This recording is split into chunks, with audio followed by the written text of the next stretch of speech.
I was gonna get an icon pass this season, but then I got really into baking.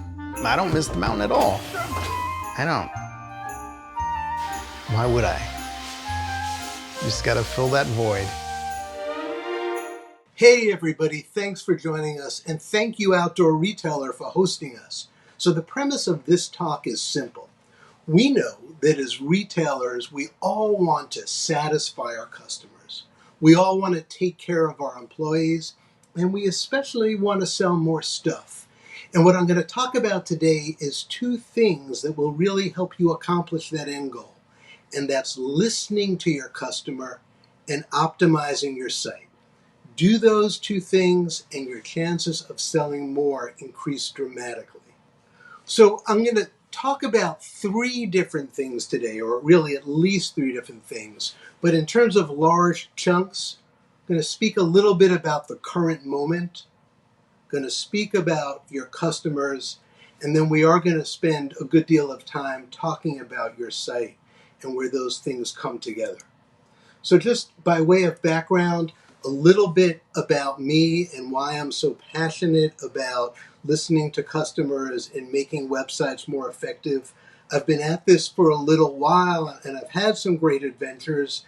I've served as the first VP of e-commerce at Crutchfield for several years. They're a $250 million retail of consumer electronics. I was an executive at an online advertising agency that had one of the first solutions for bidding on AdWords, and I grew out what would now be called a conversion rate optimization practice there. I've also worked as the Senior Director of Digital Marketing at the University of Virginia Darden School of Business. And today I work in UX research and as an independent consultant helping leading brands with their marketing and with their websites. So about that current moment, as so many others have said recently about 2020, what a year, right? And a particularly challenging one for retailers. Way back in, I believe, April of 2020, which seems like 30 years ago now, McKinsey did a really interesting survey of the U.S., actually the global consumer base, and they found that in the United States alone, 46% of the consumers they spoke with, and it was a large sample, had switched retailers or brands in the first 3 months of the pandemic. There was enough of a disruption that old bets were off. Then, about 10 months into the pandemic, they found that in a survey of several hundred leading brands around the world, that companies' adoption of digital products and services had really amounted to 7 years' growth in 10 months' time. So all the digital transformation plans that may have been laid out for your business, if you're like many others, suddenly find yourself in the deep end of the pool. So that's the world we are now living in. That's the world our customers are now living in. Or I could say that's some of the world we're living in, and for some of us, that's where our customers are. So why do I qualify that statement about digital acceleration by saying some? Well, the truth is that the distribution is uneven. And that's not really surprising. Back somewhere around 1999, William Gibson, who's futurist science fiction writer, he actually wrote the book that Blade Runner is based on. And he said at the time, so this is going back, 30 years now, 21 years ago, the future is already here. It's just not evenly distributed.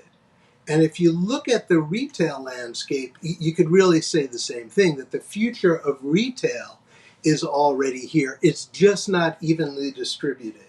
So whether you and your customers currently feel like you're 10 years ahead or a little behind or even more ahead or behind, one thing, given this accelerated pace of digital transformation, digital shift, one thing is certain.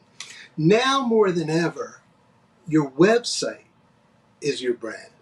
Your digital experience is your brand. This became painfully clear when stores closed, when other channels were no longer available, and the extent to which your brand, your category, had optimized your site for digital shopping and digital experience, and the extent to which you hadn't done that, well, a lot of that is what determined winners and losers in retail over the last several months of 2020. But the good news is so many people are at so many different places because the future is so unevenly distributed that it's not too late to get started. It's not too late to catch up. It's not too late for someone to catch up with you or for you to do better. We can make what we have ever more effective. And when I talk about websites, I speak about effective websites, not necessarily beautiful, not necessarily flashy or even award-winning, but effective.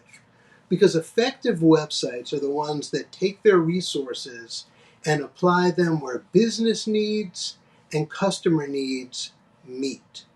So if you unpack that equation, there's two parties here, right? Now, you know your business needs, you hope, right? But do you really, really know your customer needs? And how do you know that you know? Do you talk to your customers? Do you listen to them? Right now, with the disruption going on, not only in our space, but in the entire world, listening is really, really important. Start with empathy. Why begin here? Well, the first rule of communication is to know your audience. If you're trying to reach this customer, know them. In times of disruption, this really becomes your foundation. Right now, empathy is foundational to your strategy. Empathy is what helps you respond, meet needs, and pivot if that's what's called for. On the other hand, if you keep pouring money into your website or into your overall retail experience without really listening, without really understanding, then you might end up clearing the wrong jungle. You might end up optimizing the wrong aspect of your site. You might end up building the wrong thing. So what really is empathy? Well, there are different kinds. Sure, you feel great about the fact that you love your customers. That alone does not make you empathetic. So let's not confuse feeling a certain way with truly having empathy or truly empathizing. Maybe your friend tells you about something bad that happened to them and they feel sad.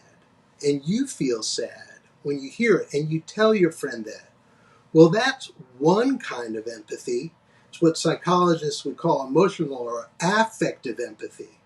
And affective empathy is really not the kind that is ultimately most valuable to you as a retailer, as a business person. Now, it is absolutely important and inherently worthwhile to be kind and compassionate, but we're really talking about something slightly different here. The kind of empathy that you're seeking as a business person is cognitive empathy.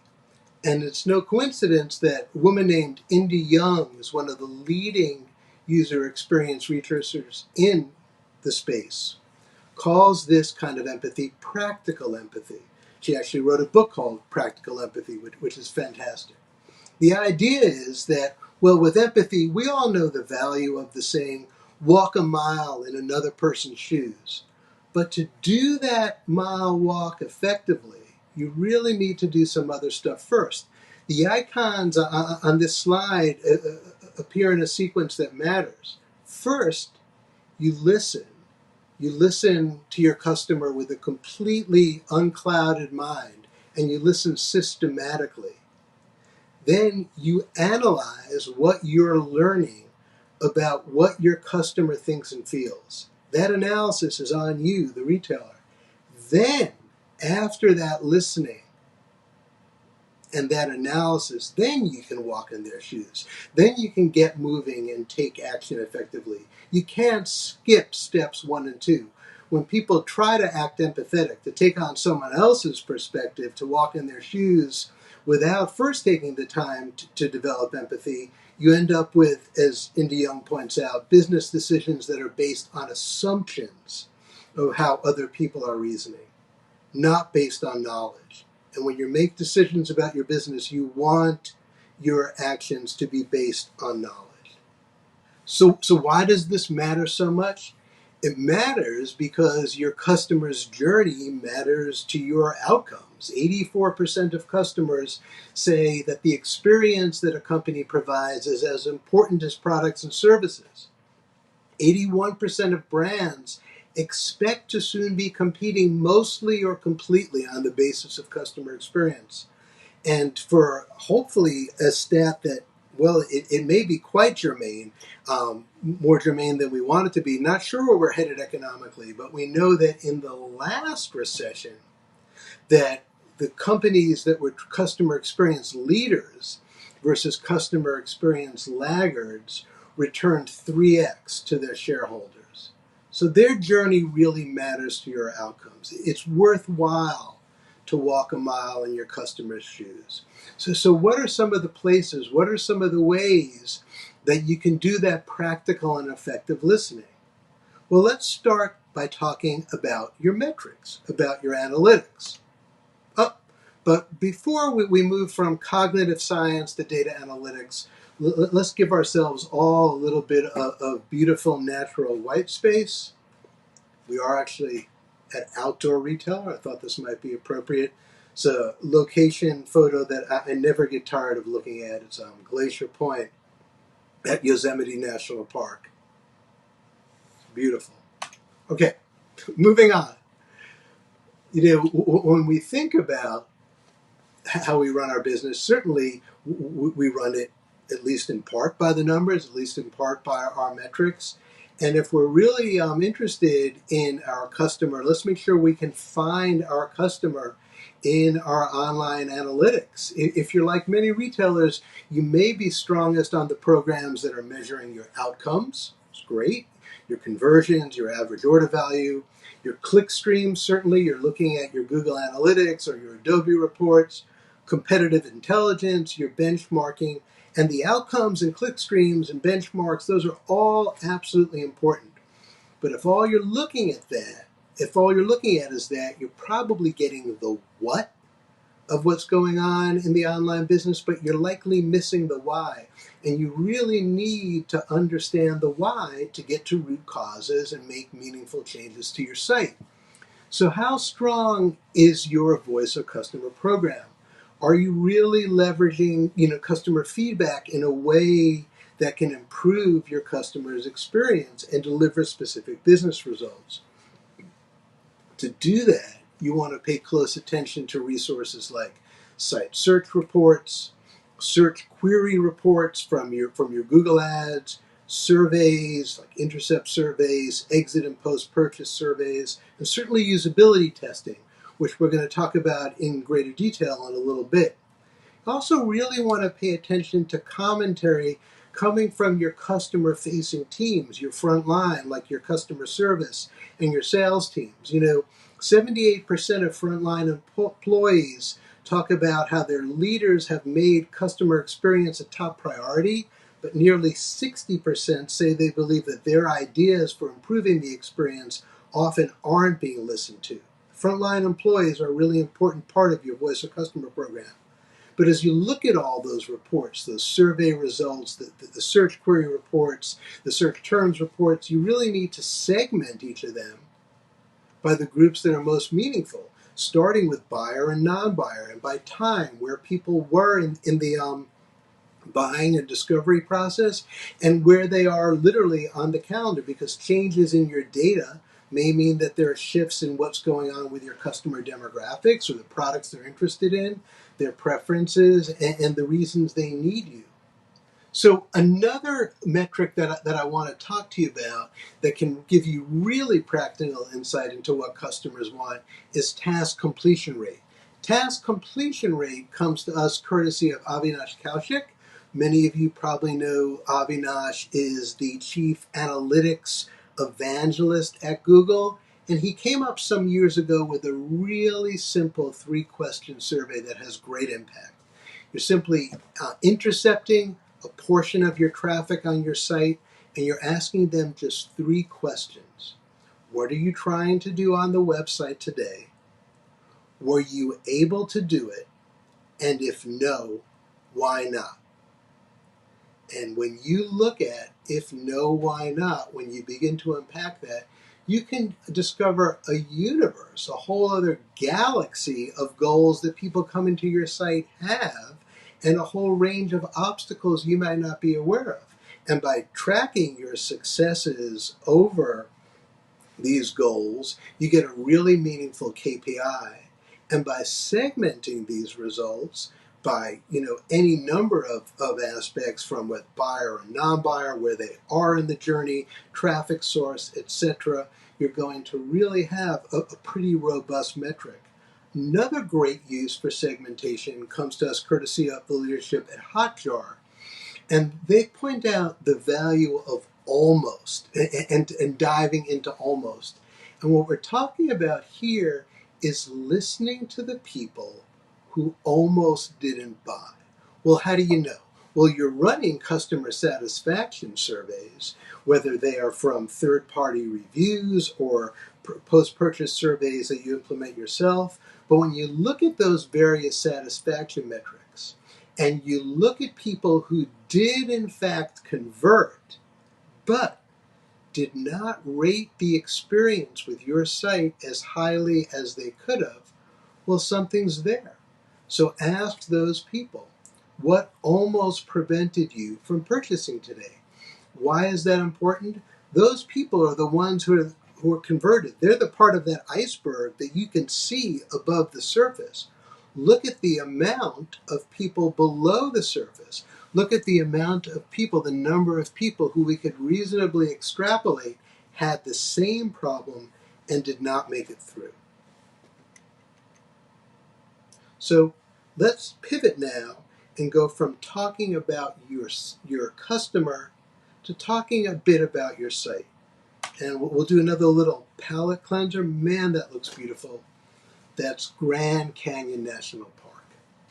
We're going to talk now about why a great user experience really requires fundamentally a usable website. First, what really defines whether something is usable? One of the best definitions that I've ever heard for usability comes from a software developing pioneer, Joel Spolsky. And Joel pointed out that something is usable when it behaves the way you expect it to.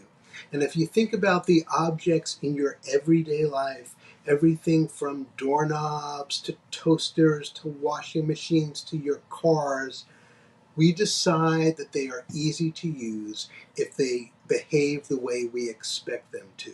Nobody wants a new design for a doorknob. And websites are mature enough at this point that nobody wants the wrong kind of innovation in their website design. Usability really requires consistency, and consistency is so important because your customer spends 99% of their time on the websites that aren't yours, so much better if you can conform to the design conventions that have been adopted across the web. Now, there are times when your site will need to do something a little bit differently because your product and your goal may be a little different than other sites. That's okay. Your site still has to be learnable, and that's internal consistency. And the paradox about all this emphasis on consistency is that following design conventions is really what makes your offer, what's unique about your selling proposition and your brand, be able to stand out and reach your customer. And you don't have a lot of time to do this. This matters so much because the average time the user spends on any website is about 15 seconds. If you're not sure that it matters so much because you should really care because your users really care, then I think we should also really care because Google cares. In last spring, Google began to give ample heads up that one of their major updates in 2021 was in fact going to be user experience focused. And they're emphasizing and quantifying factors like your perceived load time, responsiveness, site stability. That's where they're starting. But obviously, user experience is rising in importance to the source of the majority of your traffic. So how can you think about this? One way to think about this, and this is an admitted pivot from the customer experience view of the world. We're really shifting to that side of the equation now where we're talking about business needs. So as you are studying your customers' needs through a really robust voice of customer analytics program, you're also still running a business. One way to really look at every page on your site, hat tip to Seth Godin, who pointed out that every web page is ultimately an offer page. And if you want to really capture and hold your visitor's attention, remember that that page has to have focus. The focus is the offer. And the offer is always one of three things. It's either buy something, give me some information, or click further into my site. And when we say the offer is always one of three things, does it mean that every page has to have a big honking red buy button? No, but it does need to mean that there needs to be a design hierarchy, a visual hierarchy. And the most important goal of the page really needs to be clear at a glance. Because remember, 15 seconds on the whole site, let alone your homepage. Let's think about starting to apply this type of logic of every page being an offer page to your homepage. You know, your homepage maybe is about 30% of your landing page traffic, certainly may vary. Steve Krug, author of Rocket Surgery Made Easy and the aptly titled Don't Make Me Think, points out that your homepage needs to immediately answer three questions. What can I do here? Why would I do it here and not somewhere else? And what do I do next? Now, for retailers, where what most of us sell is a commodity available just one click away, question two is actually super important. Why should I do it here and not somewhere else? So let's take a look. Great. So let's take a look at this homepage from Home Depot. I grabbed this just a few months into pandemic, and it is really instructive. And, you know, in a way, what I'm going to show you about this that is instructive, it doesn't matter that it was the first few months of pandemic, because this is timeless. I've looked at countless heat maps for websites, and if you've looked at your own, you know that most of the click action, regardless of what you put in that hero spot, a healthy percentage of it is still going to land on your primary navigation. And it's really worth paying attention to what's going on at the top of this page. The top of just about any retailer's homepage, you're going to have your primary categories and you're going to have your search box. And really those are two views of the world that we've been talking about. Your primary categories, your navigation, that's your merchant's view of how your world should be organized. And you put those categories out there, and you've done some really good work to validate them through card sorting exercises, other aspects of voice of customer that can inform it. But still, that nice big honking search box matters a lot, because that's where no matter what you're saying is important, your customer is saying, this is what I'm looking for. As you scroll down this page, you notice on the Home Depot site that that top navigation and search box persists. It doesn't go away. As you scroll down further, it becomes pretty interesting, because what's going on here with these maintenance essentials is now as the merchant, I'm moving beyond my primary categories and all the little subcategories that mega menu at the top could unpack, and I'm talking about different ways to organize and think about my products in terms of projects, in terms of things that are seasonally important. All of those different collections that complement your key category taxonomy. Moving down further, over 2,000 digital workshops. Now for Home Depot, that's a big part of the answer to question 2. Why would I do this here and not somewhere else? And what they're doing is they're really selling with content, and they're beginning to build a relationship with their customers right here on the page, one that doesn't speak directly about the product, but rather about what you can do with it and the benefit that follows. And then at the bottom of the page, lo and behold, about 25-30% of the page taken up with navigation again. And here they've visually unpacked the mega menu at the top and given you sort of the greatest hits of the navigation. Now, the scope of this talk does not allow for a full discussion about website navigation here, but as a bit of a cheat sheet, let's think about it in terms of 2 different systems. Certainly, navigation is the signage that you're putting up that helps users find their way. And as we said, there are proven ways to get your categorization right and the labeling right. You do card sorting exercises with your customers, your frontline staff, you test it. But the other way to think about this navigation is not just with these signage nouns, but remember that navigation is also about scent. Scent, yeah, like what something smells like. Navigate is a verb. People are moving forward, and the way they're moving forward is they recognize that information has a scent. They're tracking information to help them meet their goal. And as your user is moving through their site on their little shopping mission, whether it's exploratory or super focused, with each click, the scent really needs to become stronger. The content needs to become more specific, and it needs to become more aligned with users' goals. That's what's going to guide them toward conversion. All right, so maybe you're wondering, that's great for Home Depot. I don't sell 2 million SKUs. Is that going to still be relevant to my website? Well, let's look at the other extreme. Here's a site with essentially just one product. It's a special kind of jump rope for home fitness. And look where they start out.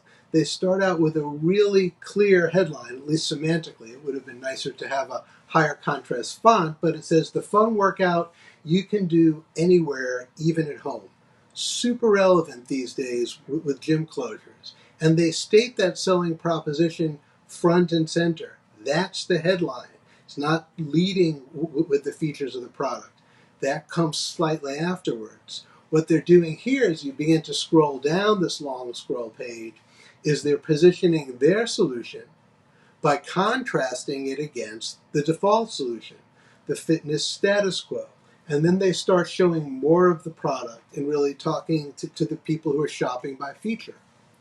Moving further down the page, they're appealing to data-oriented shoppers, to left-brain shoppers. They're offering scientific proof as they unpack their features and benefits. And the really neat thing about this site is throughout this long scroll, they always keep that call to action to start shopping accessible. They keep it front and center while they're telling you other things, including this social proof.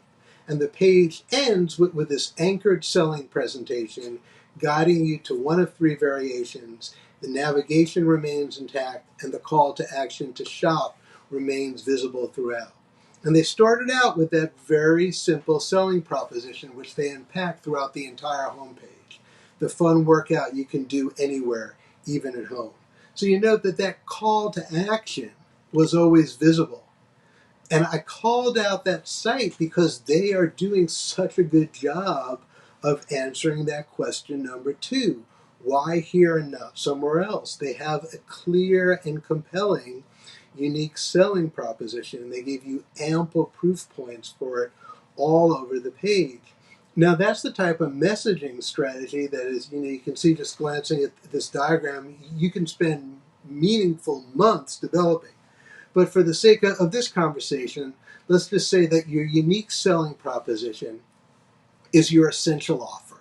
It's why someone should buy from you and not your competitors. And you need to express that unique selling proposition throughout your customer's journey.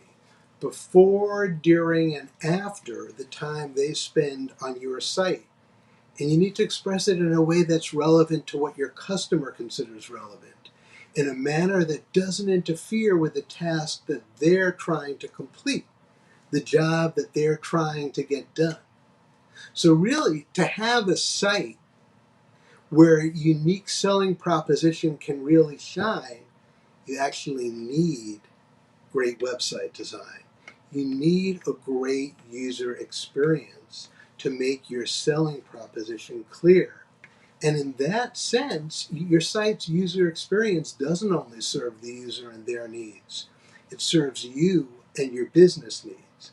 And that's why I'm saying that strong UX is a platform for USP. Again, it's following those design conventions that make it easier for you and your unique proposition to engage your customer.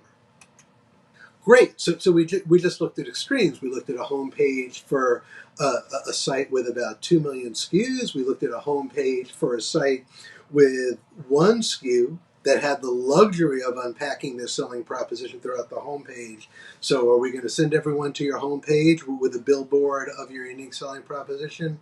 No, that would be too easy and yet somehow stupid. So what we're really thinking about is realizing that all your product pages, for example, your product detail page, are all home pages in the sense that they all need to answer those questions. That's because if you look at your analytics, what percent of your site visits actually start on these product pages? And you've got that, 15 seconds, if you're lucky, to get that handshake right. So like a home page, your product page is also essentially an offer page. And we're going to remember as we look at product detail pages to really highlight our unique selling proposition. Now, it's clear what the offer is on a product page. The offer on the product page is to add to cart. Let's look at a really good example. I want to show you this example from my alma mater, Crutchfield.com. Looking at wireless headphones here. A couple of really interesting things to notice here. Look near that add to cart button, which you're unlikely to miss. And you can see, yes, in addition to that clear and prominent call to action, in context and in close proximity is a lot of the information you would need to decide that it's a good idea to click that add to cart button. Nestled right next to that button, you've got price, you've got availability, you've got shipping information, you've got a link to social proof in the form of reviews. All of those are good conventions worth following. There's also something a lot less conventional on this page. Look above the headphones to that quotation, and it's an attributed quote. It's an attributed quote about the product, and it was uttered by an employee at Crutchfield. So what Crutchfield's starting to do here is they're starting to personalize and brand their internal expertise. So Crutchfield's offer really is to sell via information and an exceptional level of customer service. And that's, again, really manifest as you begin to scroll down this page. And again, you can see how this byline content is given a name and a face, and it's authentic. And oh, by the way, look to the right too, small point at how the mobile view uses a horizontal accordion layout because the tabs wouldn't work well on a phone. And I mentioned that, and it's important because you're not selling with information and service rather to the detriment of ignoring visual design. No, visual design is still really important on this page, but it is supporting that brand experience. It's supporting that offer. So let's take a quick aside about visual design. Again, beyond the scope of this presentation to discuss in depth, but a quick cheat sheet, courtesy of Robin Williams, not the late actor Mork and Mindy Robin Williams, but a designer named Robin Williams, who talked about the CART principle, 4 elements of visual design. This is great for non-designers to understand. Contrast, things that are different should look different, and contrast makes design more accessible, more readable. Alignment. Everything on the page should be aligned with at least one other thing on the page. Otherwise, you get like messy kitchen designs which distract users. Repetition. People learn things when patterns are repeated. That's how they learn how to use your site, by repeating the external conventions and developing internal conventions when you need them and repeating them. Proximity. Like items are located together. Items that you need together are placed in close proximity. Remember that buy box. So that's the cart principle. Or you could rearrange the letters, and if you ignore the instructions, maybe you end up with the CRAP principle. But back to the Crutchfield page. So towards the end of the page, there's again another statement about the unique selling proposition, very bold-faced here, the reasons to shop with us. The other really interesting thing going on and accessible from this product detail page is some actual standalone content, a buying guide, which links easily to the product page, the product category page, and vice versa. And that's really how content and shopping are integrated so well on this site. And that's done very deliberately, and it makes a ton of sense for information-rich products like consumer electronics and like outdoors products. Outdoors products don't have necessarily the technical learning curve of a piece of electronics. Sometimes they do, but they certainly have the richness of content and culture that goes into choosing outdoor gear is an ample opportunity for content that can really build a relationship with your customer. And as we put that content out there, we satisfy a need, and we need to do it in such a way that really integrates, just as we integrated business needs and customer needs, learning paths and shopping paths. And as I look at the outdoor category, I see a pretty broad spectrum of how well this integration of shopping path and learning path has occurred. This is an example from REI. It's pretty good that they have obviously a pretty large content section on their site. And when I scroll down through this article, on sleeping pads, there are links back to product. What I don't see as often as links from the product to the content. If you want to look at a really good example of integrating shopping path and learning path, in addition to the Crutchfield one I mentioned, look at a marketplace called Reverb. And third-party marketplaces are really interesting because they are almost agnostic in really bringing together business needs and customer needs. And this site, Reverb for Musical Instruments, does a beautiful job of really creating that two-way traffic between product pages to buyer's guides, between buyer's guides to product pages. Okay, so as we're entering the home stretch here, I thought we'd take another pause with the national park closest to my home, beautiful Shenandoah National Park, photographed, of course, in beautiful autumn. So you're listening to your customers, you're speaking with them one-to-one, you're running usability tests, you're conducting surveys, you're reviewing site search reports, search query reports, you're trying to understand what your customers are trying to accomplish. You're paying attention to some usability best practices, like some of the ones we just discussed. Sooner or later, you're going to want to make changes to your site. Not the kind of changes like let's rotate the product of the week. Changes to the site like we know it would be better for our customers and better for our business if we did this. So how will you approach that change? In most cases, that long slog of the radical redesign probably doesn't make sense. Those are often driven by assumptions and opinions. There's this mentality that doesn't really hold, that we're going to do this one big lift and we'll be done. It's going to take an enormous amount of time, often going into these projects which drag on for months or a year.